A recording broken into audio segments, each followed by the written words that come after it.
दहशतगर्द Israel ने गजा को खंडर बना डाला। मुसलसल बमबारी के बायस कोई जाए पनाह नहीं। गजा के बासी मलबे तले दबे जख्मियों को निकालने में मसरूफ। बिजली ना होने पर टॉर्च जलाकर लोगों को निकालते और अस्पताल पहुंचाते रहे। अस्पताल लाए के बच्चे को बचाने के बाद मेडिकल टीम का रुकन उसे बहलाता रहा और अपने आंसू मुश्किल से रोकता रहा। खान यूनिस में 11 साल बच्ची को तबाहशुदा इमारत से 23 घंटे बाद जिंदा निकाल लिया गया। इसराइली फोर्सेस ने गजा के सबसे बड़े अल-शिफा अस्पताल के करीब बमबारी की। अस्पताल में हजारों जख्मियों और सैकड़ों खानदानों ने पनाह रखी है। अल-कुद्स अस्पताल के करीब बेफजाई हमले, अस्पताल के कुछ हिस्सों को नुकसान। अस्पताल में 14,000 से ज्यादा बेघर अफराद मुकीम हैं।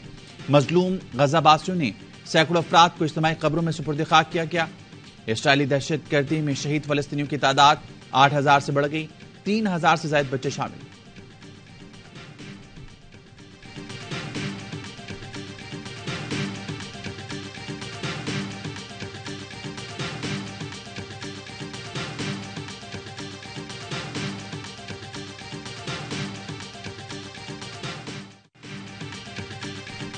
गजा पर इसराइली फौज का 3 तरफ जमीनी हमला नाकाम। गजा पर जमीनी यलगार इसराइली फौज के गले पड़ गई। हमास के हाथों इसराइल को भारी नुकसान का सामना। अल-क़स्साम ब्रिगेड ने इसराइली फौजी गाड़ी को निशाना बनाया। हमास के रॉकेट ने इसराइली गाड़ी के परखच्चे उड़ा दिए। हमलों में मुतादिद इसराइली फौजी मारे गए। हमास के अल-क़स्साम ब्रिगेड का इसराइल की जौहरी तंसीबात पर हमला। दिमोना पर रॉकेट हमले की तस्दीक इसराइली मीडिया ने भी कर दी। तर्जुमान अबू बैदा ने पैगाम दिया, खुदा की जानिब से फतह आ रही है, हमारी कामयाबी यकीनी है। गुज़श्ता रात सुहनी फौज के 10 एहलकारों को ठिकाने लगाया।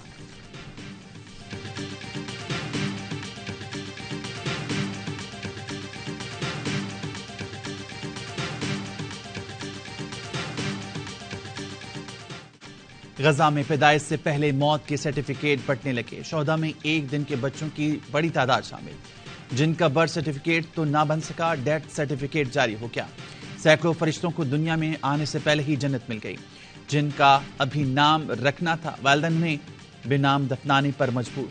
इसराइली बमबारी से गजा में शहीद होने वाले बच्चों की तादाद 3,400 से तजावुज कर गई। अस्पतालों में नौमौलूद बच्चों और माओं की जान बचाने के लिए वसाइल खत्म होने लगे। हजारों मासूम जिंदगियां दांव पर लग गईं।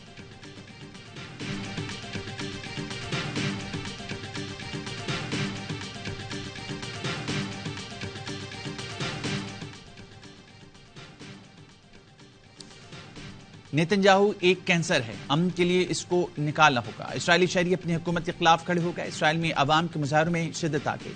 मासूम फलस्तीनी शहरियों और बच्चों का कत्लेआम इसराइली अवाम के बर्दाश्त से भी बाहर हो गया।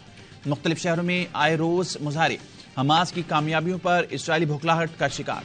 इसराइली वज़ीर-ए-आज़म और फौज में इख्तलाफात खुलकर सामने आ गए। नेतन्याहू ने सोशल मीडिया बयान में हमास की कामयाब कार्रवाई पर अपनी फौज और इंटेलिजेंस को मौरूद इल्जाम ठहरा दिया। कहा, हमास कैसे इतनी बड़ी कार्रवाई करने में कामयाब हो गई। फौज के दबाव और शदीद तनकीद के बाद नेतन्याहू ने मुतनाज़िर ट्वीट डिलीट कर दिया, माफी भी मांगी।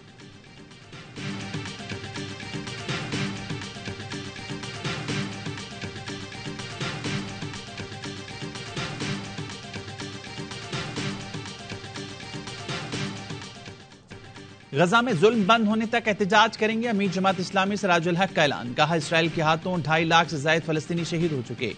दुनिया के हुक्मरानों ने इस जुल्म पर आंखें बंद की हुई हैं। इसराइली बर्बरियत के खिलाफ इस्लामाबाद में जमात इस्लामी का गजा मार्च। अपारा चौक से फैजाबाद चौक तक रैली। हमास रहनुमा इस्माइल हनिया का पैगाम सुनाया गया। 19 नवंबर को लाहौर में मिलन मार्च होगा। डी चौक पर MWM की रैली। राजा नासिर अब्बास ने कहा, गजा वालों ने इसराइल का गरूर खाक में मिला दिया, हम फलस्तीनियों के साथ हैं। कराची प्रेस क्लब पर भी एहतजाज। मुजाहिरीन ने पूरी मुस्लिम उम्मा को एक पेश पर आकर इसराइल के खिलाफ आवाज उठाने का मुतालबा किया। लाहौर में इंसाफ लीग ने फलस्तीनियों के हक में रैली निकाली।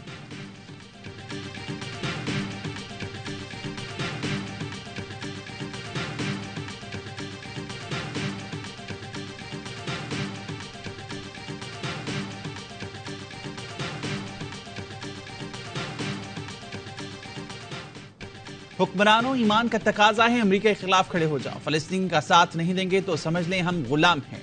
मौलाना फजलुर रहमान का कोयटा में तूफानुल अक्सा कॉन्फ्रेंस से खिताब। फलस्तीनियों की जंग आजादी में शरीक होने का ऐलान। कहा, जिन्हें तुम दहशतगर्द कहते हो, हम उन्हें वक्त का मुजाहिद समझते हैं।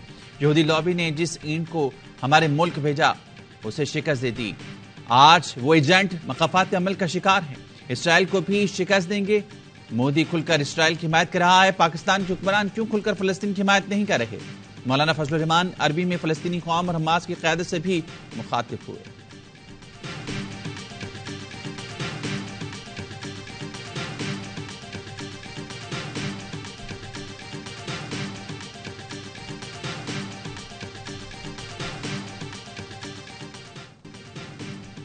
फलस्तीनियों की नस्लकुशी के खिलाफ दुनिया भर में एहतजाज। बैरूत में हजारों अफराद फलस्तीनियों से जारी यकजहती के लिए निकले। इसराइल के खिलाफ नारे, जंग बंदी का मुतालबा। मैड्रिड में भी फलस्तीनियों से जारी यकजहती। सैन फ्रांसिस्को में रैली निकाली गई। फलस्तीनियों की नस्लकुशी रोकने का मुतालबा। न्यूयॉर्क में हजारों अफराद ने रैली निकाली। ब्रुकलिन के पुल पर फलस्तीनी परचम लहरा दिए गए। भारतीय रियासत के लाला में हजारों अफराद फलस्तीनियों के हक में बाहर निकले। न्यूजीलैंड में पार्लियामेंट के सामने बड़ा एहतजाज। स्वीडन में भी रैली निकाली गई। कनाडा के शहर मॉन्ट्रियल में तलबा ने एहतजाज किया। रोम में एक शख्स ने सरकारी इमारत पर लगा इस्राएली परचम उतार दिया।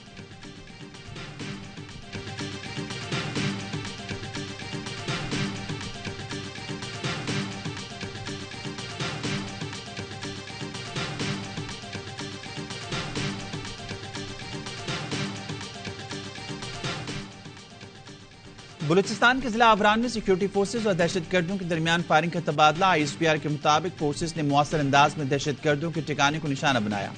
फायरिंग के तबादले में 2 दहशतगर्द हलाक, 2 जख्मी। नायब सूबेदार आसिफ इरफान, सिपाही इरफान अली बहादुरी से लड़ते हुए शहीद नायब सूबेदार आसिफ इरफान ओकाड़ा और सिपाही इरफान अली सरगोदा का रहने वाला था। इलाके में मुमकिन दहशतगर्दों के खात्मे के लिए सर्च ऑपरेशन किया गया।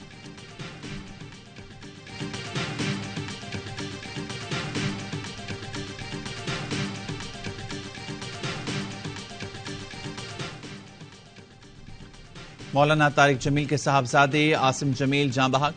आरपी मुल्तान कहते हैं आसिम जमील ने खुद को गोली मारी। CCTV में उनको खुद को गोली मारते देखा। वाक़े के वक्त आसिम जमील जिम में एक्सरसाइज कर रहे थे। ज़राए के मुताबिक आसिम जमील कुछ अरसे से डिप्रेशन का शिकार थे। मौलाना तारिक जमील ने ट्वीट किया, इस हादसाती मौत ने माहौल शोगबार कर दिया है। निगरान वज़ीर-ए-आज़म का मौलाना तारिक जमील के बेटे की वफात पर ज़ाहिर अफसोस। मरहूम के दर्जात की बुलंदी और शोगबरान के लिए सब्र की दुआ।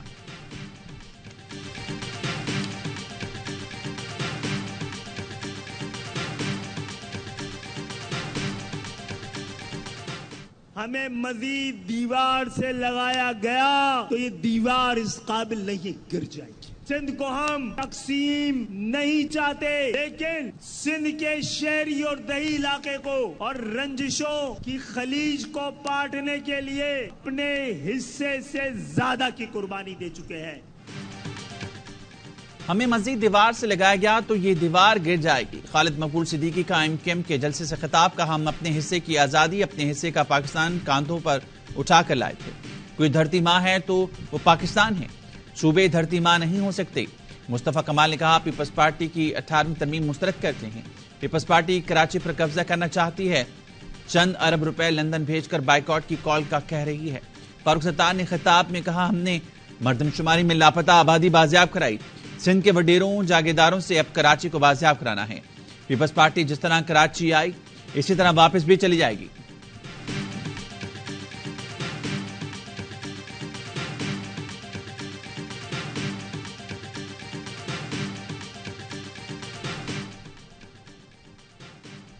कराची का सबसे बड़ा गैर कानूनी हाइड्रेंट पकड़ा गया।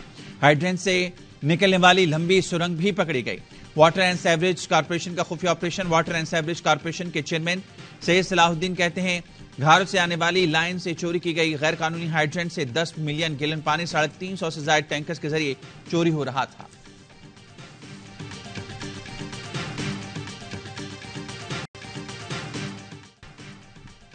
बाबर आजम ने कोई राब्ता नहीं किया। ज़का शफ ने खबरों की तरदीद कर दी। कहा, राशिद लतीफ के बयान पर बहुत अफसोस हुआ।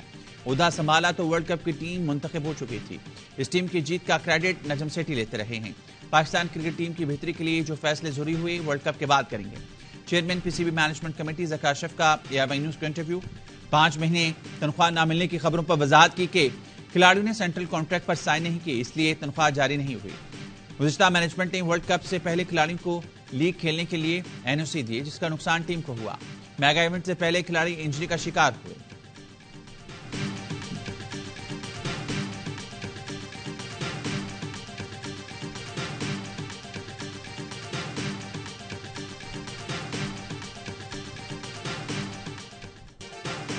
सेंट्रल कॉन्ट्रैक्ट के तनाज़े ने फिर से उठा लिया। पीसीबी हुकाम खिलाड़ियों से दस्तखत लेने भारत पहुंच गए। जराये के मुताबिक खिलाड़ियों को सेंट्रल कॉन्ट्रैक्ट की कॉपियां दे दी गई। वर्ल्ड कप के लिए टीम की रवानगी से कबल बोर्ड ने मामलात हल होने की तस्दीक की थी। सोशल मीडिया पर सब कुछ अच्छा नहीं की अफवाहें ज़ेर गर्दिश। वर्ल्ड कप में दिफाई चैंपियन इंग्लैंड की 5वीं शिकस्त। भारत ने 100 रन से हराकर छठी फतह हासिल कर ली। 230 रन का छोटा टारगेट भी इंग्लिश बल्लेबाजों के लिए मुश्किल बना। कोई बल्लेबाज विकेट पर ना टिक सका। भारत ने रोहित शर्मा की 87 और सूर्य कुमार के 49 रन की बदौलत 229 रन बनाए थे। वर्ल्ड कप के तमाम मैचेस देखिए स्पोर्ट्स पर बराह रास्त।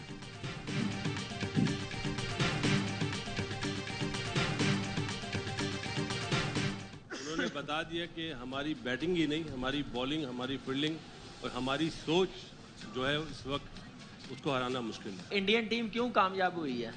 वो स्पेशलिस्ट पे गए हैं। रोहित शर्मा ने जो इनिंग खेली है, आई थिंक जिस मैच्योरिटी के साथ शामी ने, बुमराह ने जो प्लेटफॉर्म सेट किया, टोन सेट की बॉलिंग की, वो आउटस्टैंडिंग थी। और क्रिकेट वर्ल्ड कप का हर लम्हा पुरजोश। बासित अली ने कहा, भारत ने बता दिया उनकी बैटिंग, बॉलिंग और उनकी सोच को हराना मुश्किल है। कामरान अकमल बोले, भारत इस वजह से जीता, वो बहुत ज्यादा ऑलराउंडर लेकर मैदान में नहीं आए। अजहर अली कहते हैं, रोहित शर्मा ने शानदार और जिम्मेदाराना इनिंग खेली। भारतीय बॉलिंग भी शानदार रही।